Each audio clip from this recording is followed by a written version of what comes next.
Колега Китев, она што многу малку се задржавте на својот роден град, односно градот од каде што доаѓате, укажува дека навистина владата на Република Македонија има направено многу за кавадарци.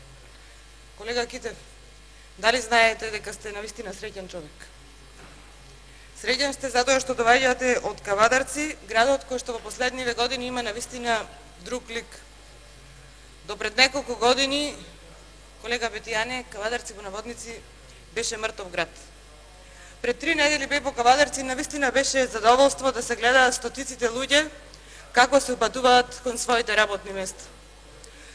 Во овој момент во фабриката само Дрекслер Мајер во вашиот град има 5800 вработени луѓе. 5800 луѓе ги прехрануваат своите семејства земајќи плата од оваа фабрика. Огромен е бројот на луѓе кои одат на работа во Фени, во ИГМ, во Кожувчанка и така натаму. Значи, колега, во вашиот град функционираат и странските и домашните компании. И вие го знаете одговорот зашто е ова така. Ова е така затоа што економските политики на владата на Република Македонија се добри и тие економски политики остануваат наш фрвен приоритет и во иднина. Почитуван колега, ќе ви споменам само една мерка која што е важна за вашиот регион. Со програмата за финансиска поддршка на руралниот развој во 2013 година за прв пат почна да се даваат средства за подигање на нови лозови и овошни насади. Во 2013 година исплатени се 20.600.000 денари за нови лозови и овошни насади. Во 2014 174 милиони денари.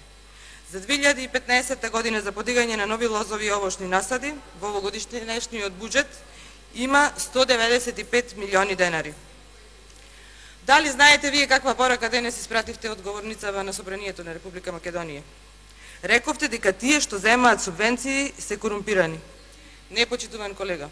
Субвенциите на земјоделците се даваат за да се подпомогнат земјоделците во нивната работа. Исто така кажавте дека подпомагањето на странските компании, со подпомагање на странските компании владата ги оштетува домашните компании. И ова не е точно, затоа што странските компании се помагаат само во случај доколку нивното производство не е конкурентно на домашните компании.